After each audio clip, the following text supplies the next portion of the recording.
Hello friend, आज का हमारा टॉपिक है जब कार्बन की श्रृंखला में एक से अधिक फंक्शनल ग्रुप प्रेजेंट हो तो उसका आईपीसी नाम कैसे लिखते हैं। जैसे फर्स्ट एग्जांपल हमारा ये है, देखिए ये हमारा कार्बन की लंबी श्रृंखला हो गई और इसमें ये देखिए यहाँ ये भी हमारा एक फंक्शनल ग्रुप हो गया और ये भी। तो देखिए इस तरह अगर आ जाए तो उसका आईपीसी नाम कैसे लिखते हैं। आज हम आपको बताएंगे बहुत ही सिंपल मेथड तरीके से कि कैसे इसका आईपीसी नाम लिखते हैं। पहले हम एक टेबल देखते हैं। ये देखिए, ये हमने अपने हाथ से बनाया है टेबल। देखिए टेबल का मतलब क्या हुआ कि जैसे ये सब जो है ना, ये फंक्शनल ग्रुप है। फंक्शनल ग्रुप में जैसे COOH फंक्शनल ग्रुप है। अब देखिए फंक्शनल ग्रुप का सरफिक्स मतलब कार्बन की श्रृंखला में अगर COOH आ गया तो इसका नाम हम कैसे लिखते हैं। तो अगर देखिए COOH आए तो ओइक एसिड लिखते हैं और सब्स्टिट्यूएंट परफिक्स आज हम इसी के बारे में ज़्यादातर पढ़ेंगे। ठीक, देखिए अगर COOH आए तो ओइक एसिड लिखते हैं और कार्बोक्सिलिक एसिड, अगर इसके अलावा कोई और फंक्शनल ग्रुप है तब हम कार्बोक्सिलिक एसिड का प्रयोग करते हैं। और जैसे SO3H हो गया, सल्फोनिक एसिड हो गया, ये हम जिस सल्फोनिक एसिड हो गया, फंक्शनल सल्फिक्स जब बनता है फंक्शनल ग्रुप का सल्फिक्स तब सल्फोनिक लिखते हैं। और यही ये सल्फोनिक एसिड जब सब्स्टिट्यूएंट परफिक्स बनता है तब सल्फो लिखते हैं। इसी तरह देखिए ओइक एनहाइड्राइड इसे बोलते हैं। ओइक एनहाइड्राइड फंक्शनल ग्रुप बनेगा तो ओइक एनहाइड्राइड, इसका सब्स्टिट्यूएंट परफिक्स नहीं होता है। इसी तरह देखिए एल्काइल एल्कोनोएट इसे कहते हैं और ये जब सब्स्टिट्यूएंट बनता है तो एल्कोक्सी कार्बोनाइल लिखते हैं। ठीक, आप इससे ज़रूर पढ़ लीजिएगा। और कौन सा मतलब किसके बाद आ रहा है फंक्शनल ग्रुप, जैसे COOH और SO3H आ जाए। अगर मान लीजिए हम यही ले रहे हैं टेबल में, एक जगह COOH आ जाए और एक जगह एमाइड आ जाए तो देखिए हम आईपीसी नाम किस तरह लिखेंगे। COOH जहाँ भी रहेगा वहाँ से हम नंबरिंग स्टार्ट करेंगे और NH2 अगर उसी कार्बन की श्रृंखला में है तो इसको काउंट करते हैं। और देखिए, और जब हम फंक्शनल ग्रुप सल्फिक्स लिखते हैं मतलब COOH, इस टेबल में देखिए COOH सबसे ऊपर है ना, तो हम ओइक एसिड का प्रयोग करेंगे इसके नाम में। और लेकिन जब हम यही एमाइड जो है, एमाइड जब हम फंक्शनल ग्रुप सल्फिक्स लिखते हैं तो एमाइड नहीं लिखेंगे, तब यही चीज़ मतलब जब कार्बन की श्रृंखला में दोनों प्रेजेंट हो तब हम एमाइड नहीं बल्कि कार्बोनाइल लिखते हैं, कार्बोमाइल लिखते हैं। इसी का यूज़ हम आपको बताएंगे। देखिए टेबल आप सही तरीके से देख लीजिए। इसे एल्काइल एल्कोनोएट एल्कोक्सी कार्बोनाइल कहते हैं। C+O X हो गया ऑयल हैलाइड कहते हैं, इसे हेलोफार्माइल कहते हैं। फिर C+O NH2 एमाइड इसे कहते हैं। फिर ये कार्बोमाइल हो गया। C+N नाइट्राइल, और यही नाइट्राइल जो है जब सब्स्टिट्यूएंट परफिक्स बनता है तो साइनो लिखते हैं। फिर इसी तरह देखिए अब CN है तो नाइट्राइल लिखेंगे और इसी तरह NC हो जाए मतलब अपोजिट, तब इसे हम आइसो नाइट्राइल कहते हैं और सब्स्टिट्यूएंट परफिक्स इसका बनता है आइसोसाइनो। इसी तरह ये एल्डिहाइड हो गया। एल्डिहाइड जब फंक्शनल ग्रुप का सरफिक्स बनेगा तो अल लिखेंगे और जब सब्स्टिट्यूएंट परफिक्स बनता है तो फॉर्माइल ऑक्सो। अब देखिए सरफिक्स और परफिक्स में अंतर क्या है। ठीक, देखिए अंतर क्या है। सरफिक्स का मतलब क्या हुआ कि पहले आना, ठीक, और फिर परफिक्स का मतलब बाद में आना। ठीक, अब देखिए अब इसी तरह टेबल को हम आगे बढ़ाते हैं। देखिए आप टेबल को अच्छी तरीके से देख लीजिए, उसके बाद हम आईपीसी नाम का प्रैक्टिस करते हैं। इसे तो देखिए SH हो गया थायोल कहते हैं और जब सब्स्टिट्यूएंट बनता है तो मरकेप्टो लिखेंगे। NH2 है एमाइन लिखते हैं, पर सरफिक्स रहता है, परफिक्स बनता है तो एमिनो लिखेंगे। इस तरह COO है तो एपॉक्सी लिखेंगे और इसका सब्स्टिट्यूएंट परफिक्स नहीं होता है। C डबल है, अगर ये सरफिक्स है इसका सरफिक्स नहीं होता है और इसका परफिक्स होता है। और इसी तरह ट्रिपल बॉन्ड आ जाए तो इसका भी सरफिक्स नहीं होता, परफिक्स होता है। क्लोरीन फ्लोरीन ब्रोमीन आ जाए इस तरह हेलोजन ग्रुप, X का मतलब हेलोजन ग्रुप, तब इसका नाम हम कैसे लिखते हैं, तो हम सब्स्टिट्यूएंट ही इसे मानते हैं और फ्लोरो क्लोरो ब्रोमो आइडो इस तरह लिखते हैं। ठीक, अब हम एग्जाम्पल की प्रैक्टिस करते हैं। देखिए फर्स्ट एग्जाम्पल हमारा ये है, इसका हमें आईपीसी नाम लिखना है। तो ये देखिए ये जो है ये टेबल हम जब आपको दिखाए थे तो टेबल में सबसे ऊपर था। सबसे ऊपर क्या मतलब कुछ फंक्शनल ग्रुप के बाद। लेकिन कार्बन की श्रृंखला में देखिए लंबी श्रृंखला कौन सी बन रही है, फर्स्ट कार्बन, इससे मानेंगे। फर्स्ट कार्बन हम इससे क्यों मानते थे आज आपको पता चल जाएगा। देखिए जब हम टेबल आपको बता रहे थे, देखिए अभी हम आपको फिर से टेबल दिखाएंगे। फर्स्ट कार्बन हम इससे क्यों मान रहे थे, यहाँ पर देखिए इसको हम इस रूप में लिख सकते हैं C डबल बॉन्ड O और ये C2H5 जो है इसको हम R मतलब एल्काइल समूह मान सकते हैं। ठीक, अब देखिए इस ये हो गया और ये C ट्रिपल बॉन्ड N। ठीक, अब हम आपको टेबल फिर से दिखाते हैं।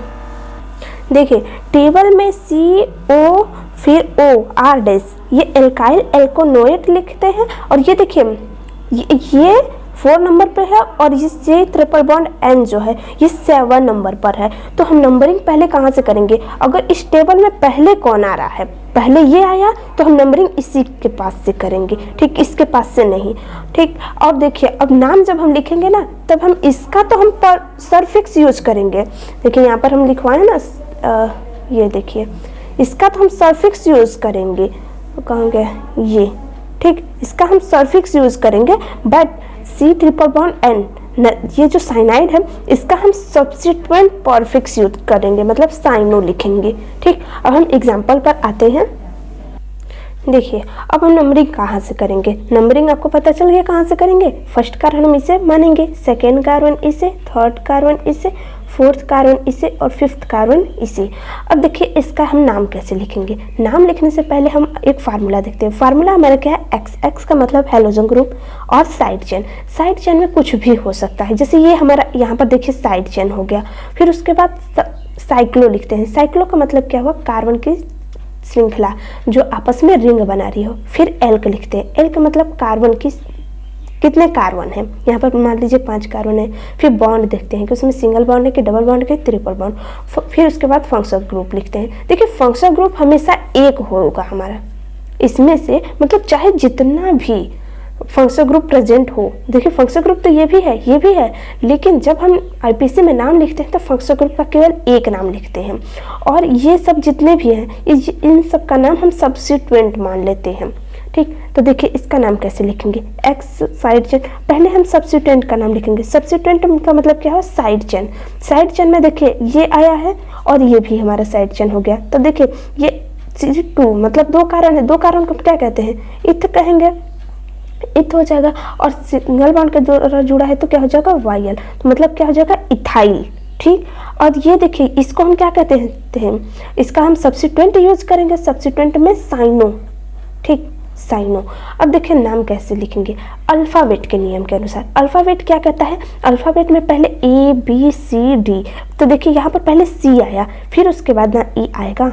अब ये देखिए ये जो साइनो है किस कार्बन से जुड़ा है इसका नाम पहले लिखेंगे। तो देखिए 3 कार्बन से मतलब तीसरे कार्बन से जुड़ा है तो लिखेंगे 3 साइनो। साइनो होता है, यहाँ पर E छूट गया, 3 साइनो। फिर उसके बाद इथाइल लिखेंगे। ठीक, पहले सब्स्टिट्यूएंट का नाम लिख लेते हैं, उसके बाद एल्क। एल्क मतलब कितने कार्बन है, देखिए 5 कार्बन है ना, 5 कार्बन को हम क्या कहते हैं, पेंट कहेंगे। ठीक, अब उसके बाद देखिए फंक्शनल ग्रुप, बॉन्ड मान लीजिए, बॉन्ड सब में सिंगल है तो N लिखेंगे। ठीक, अब देखिए उसके बाद फंक्शनल ग्रुप का नाम लिखते हैं। फंक्शनल ग्रुप इससे हम क्या कहते हैं, इससे तो हम एल्काइल एल्कोनोएट मतलब OAT यूज करते थे, मतलब हो जाएगा। अब यहाँ पर देखिए OATE, OAT का यूज करेंगे। अब देखिए यहाँ पर O आया इसलिए हम E को हटा देते हैं। इस तरह इसका आईपीसी नाम हो जाएगा 3 cyano ethyl pent N OAT। देखिए हम यहाँ पर समय तो ले रहे हैं लेकिन हमारा कहना यह है ना कि एक ही एग्जाम्पल सीखिए लेकिन उसमें जी जान लगा दीजिए और अच्छे से सीखिए। ठीक, अब हम नेक्स्ट एग्जाम्पल लेते हैं। नेक्स्ट एग्जाम्पल हमारा ये है, देखिए इसका हमें आईपीसी नाम लिखना है तो कैसे लिखेंगे।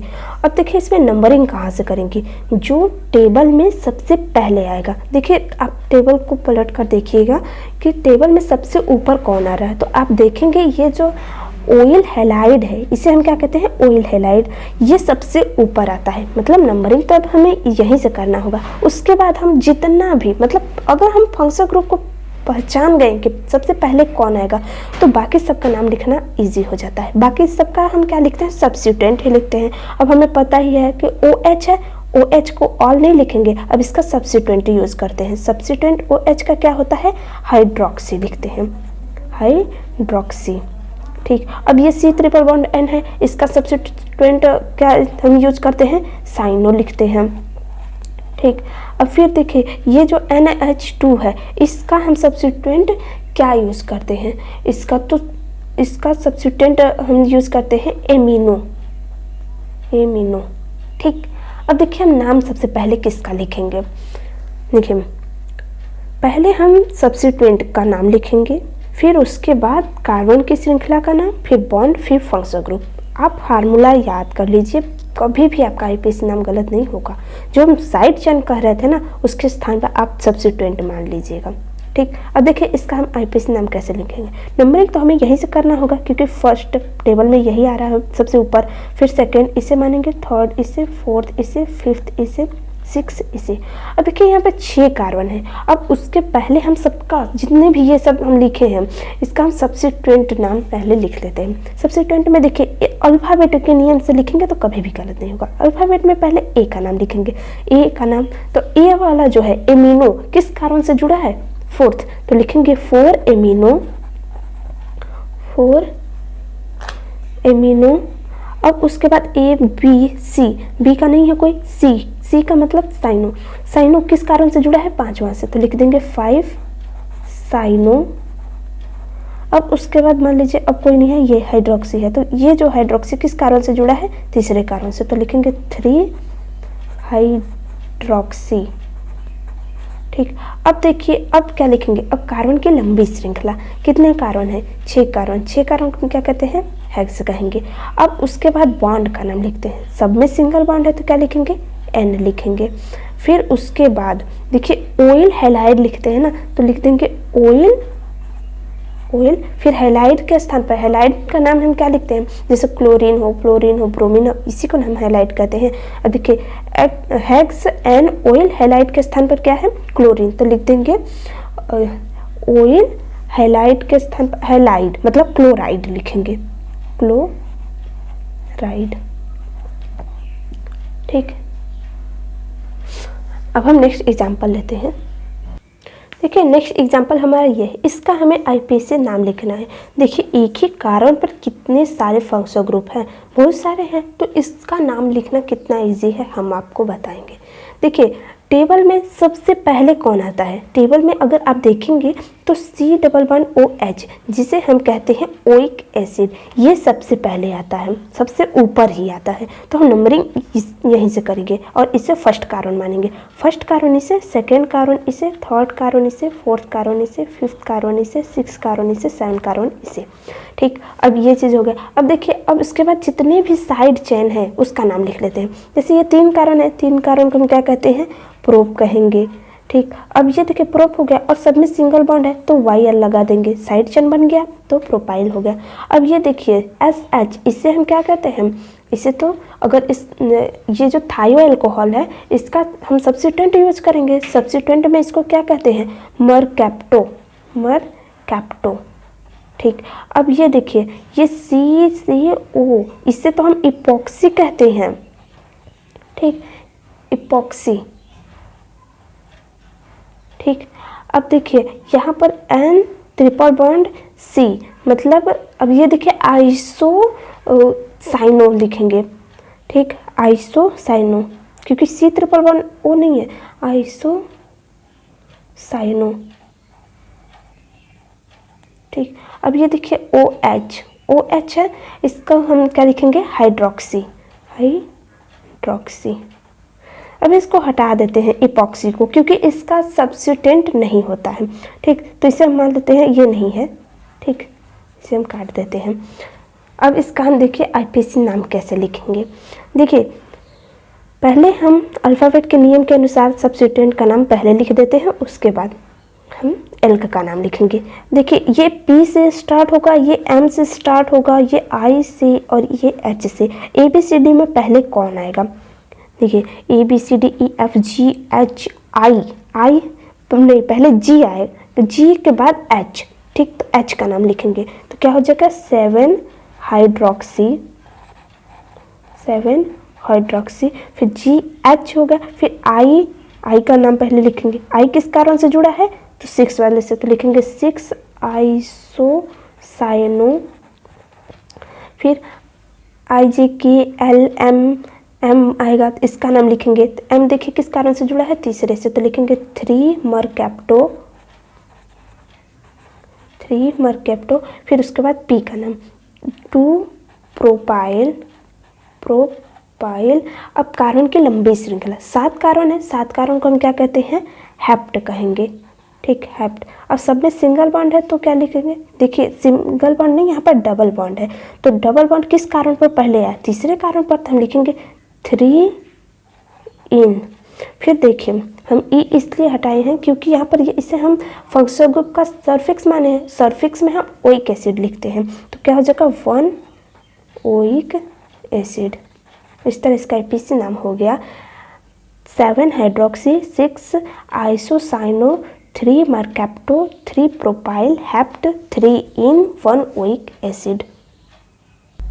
नेक्स्ट एग्जाम्पल हमारा ये है, देखिए इसका हमें IPC नाम लिखना है तो कैसे लिखेंगे। नंबरिंग तो हम यहीं से करेंगे क्योंकि ये हम टेबल में सबसे पहले आता है, तो इससे हम फर्स्ट कार्बन मानेंगे और इससे सेकेंड, ये फर्स्ट हो गया, ये सेकेंड, उसके बाद इससे थर्ड, इससे फोर्थ। अब देखिए हम नाम कैसे लिखेंगे, और ये C11OH। अब ये देखिए रिंग वाला जब आता है तो हम आपको कई बार IPC नाम बताते समय आपको बताए हैं कि COOH, देखिए इसके कारण को अगर हम काउंट करते हैं तब ओइक एसिड लिखते हैं, और जब इसके कारण को हम मतलब ये जो C है इसके कारण को काउंट करते हैं तब ओइक एसिड लिखेंगे, और जब इसके कारण को हम काउंट नहीं करते हैं तब हम कार्बोक्सिलिक एसिड लिखते हैं, तो हम इसका नाम क्या लिखेंगे कार्बोक्सिलिक एसिड, ठीक। अब ये देखिए ये C≡N, इसका हम सब्स्टिट्यूएंट यूज करेंगे क्योंकि हमें एक फंक्शनल ग्रुप मिल चुका है, तो इसको हम लिखेंगे साइनो, ठीक। अब ये देखिए OH है, इसका हम नाम क्या लिखेंगे, इसका तो हाइड्रोक्सी हो जाएगा। फिर उसके बाद देखिए ये CHO है, इसको हम लिखेंगे फॉर्माइल, ठीक। अब टेबल में देख लीजिएगा, ठीक। अब देखिए नाम कैसे लिखेंगे, पहले सब्स्टिट्यूएंट का नाम ABCD में पहले कौन आएगा, देखिए अल्फ़ाबेट के नियम के अनुसार पहले C आएगा, तो C किस कारण से प्रेजेंट है दूसरे पर, तो लिख देंगे 2 साइनो। फिर हम लिखेंगे C के बाद F का नाम आएगा 4 फार्माइल, फिर लिखेंगे 3 हाइड्रोक्सी, फिर हम लिखेंगे रिंग का नाम, ये देखिए ये रिंग बन रहा है ना, तो रिंग का नाम क्या हो जाएगा साइक्लो। फिर कितने कार्बन की रिंग है 4 कार्बन की, 4 कार्बन क्या कहेंगे ब्यूट कहेंगे, और देखिए सब में सिंगल बॉन्ड है तो क्या लिखेंगे N। फिर उसके बाद लिखेंगे हम carboxylic acid, carboxyl functional group का नाम, तो लिखेंगे 1 कार्बोक्सिलिक एसिड। आई होप आपको इस तरह कंपाउंड का IPC नाम लिखना आ गया होगा। थैंक यू दोस्तों।